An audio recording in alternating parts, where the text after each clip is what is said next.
Certainly sanitation is important with every aspect of brewing. And what we're going to be doing right now is we're actually going to be sanitizing our keg for future use. The best thing to use for the sanitation is something like Seabright, a brewing sanitizer. And all we're going to do is we're going to take about 1 to 2 tablespoons of the Seabright, put it into the keg, mix it with water, throw in a nice clean rag, cap the keg, and at that point we'll shake it up a little bit, and then we'll remove the rag, and then we'll start running through the lines and the inside of the keg with our CO2. You're going to want to shake it around pretty good to get the rag to contact every surface on the inside of the keg that you can. You want to get it as clean as you possibly can. We're going to remove the rag. We're going to add a bit more water. Install our keg lid. Connect our CO2. Connect our tap line. And start to pressurize our keg. Just for cleaning purposes, I'm bringing this up to between 25 and 30 psi. Once your keg is pressurized, you're going to dispense the sanitation fluid through your tap line and through your feed line on the inside of the keg. That'll ensure that the entire keg gets sanitized from the inside out. Now that we have completely dispersed all of our sanitation solution, we want to at least 2 times run a freshwater rinse through it so that we get rid of all of the remnants of the chemicals that are in there. You don't want your beer tasting like chlorine.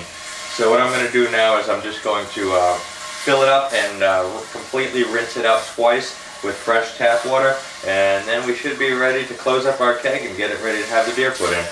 Alright, our second rinse did the trick. The water smells pure, so we're ready to keg. What I'm doing right now is I'm just repressurizing the keg to make sure that no contaminants can get in there from now until the time we keg our beer. Alright, for our third beer of the day, we're going to be doing this Irish Stout. This is a traditional Irish Stout from the Irish Stout kit from Midwest Brewers.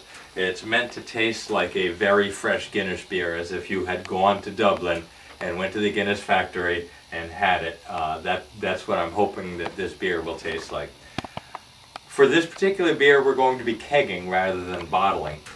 Kegging has its advantages in some ways and disadvantages in other ways. The advantages to kegging, one of the advantages to kegging, is that you only have to sanitize 1 container rather than sanitizing several dozen containers as you would have to for bottling. The other advantage is that it can actually carbonate a lot faster. This will carbonate in about 3 to 4 days versus the 2 to 3 weeks that you might require for carbonization inside of bottles. The disadvantage to kegging, of course, is that it's not portable. You can't exactly share this with your friends, by bringing it into work one day and having everybody try it out. If you want your friends to try it, you have to be able to bottle your beer, and then you can give it to them and they can bring it home and try it at their leisure. So the disadvantage, of course, is the portability factor. Certain types of beer, you're going to have to, or you don't have to keg the certain type of beer, but certain techniques of brewing, you're going to have to use a keg. For the stouts, it's been a favorable condition to nitrogenate them.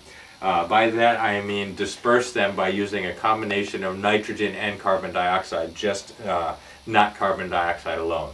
For that, however, you need a special type of faucet called a stout faucet.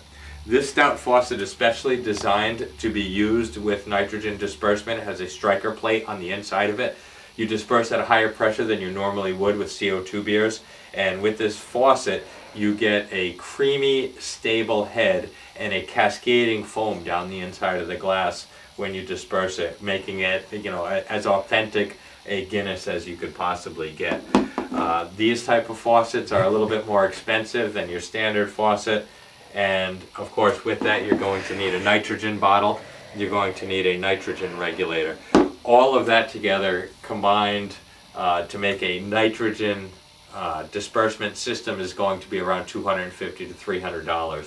So the additional nitrogen that you're going to put into it to make it more authentic, you're really going to want to consider whether you want to spend that extra money or not, but it does make a very good beer.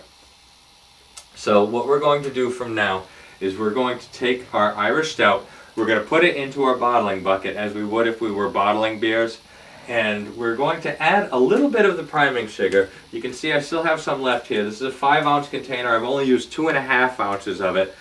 If some people don't use it at all when they put it into a keg, I'm going to use about 2.5 ounces per 5 gallons. And that'll just help the carbonization along a little bit. And then after we've kegged it, what we're going to do is we're going to put it into the condition of 40, 40, and 4. And that is 40 psi in 40 degrees, so I'll have a refrigerator for it, and we'll do that for 4 days. And after the 4 days, it should be ready to drink the beer. We can drink it straight out of the tap using CO2, or we can hook up our nitrogen to it to give it that real authentic Guinness feel. So without further ado, I'm going to go ahead and I'm going to transfer it from our carboy into our bottling bucket, and then we'll put it into the keg. Alright, we're going to release the pressure that we added to keep the contamination out of there earlier, just before we add our stout to this. Alright, and now we can open up our keg lid.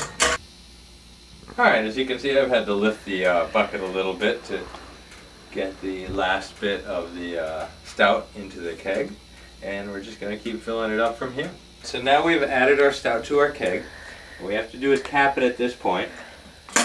Hook up our carbon dioxide and let it carbonate for a couple of days. Right now inside of our keg we have 30 psi. I'm going to increase that. What we want 40 psi inside of our keg for 4 days at 40 degrees. Here we have 40 psi. Time to refrigerate. So now we have our keg and our gas inside of the refrigerator setting up for 40 psi for 4 days. At 40 degrees.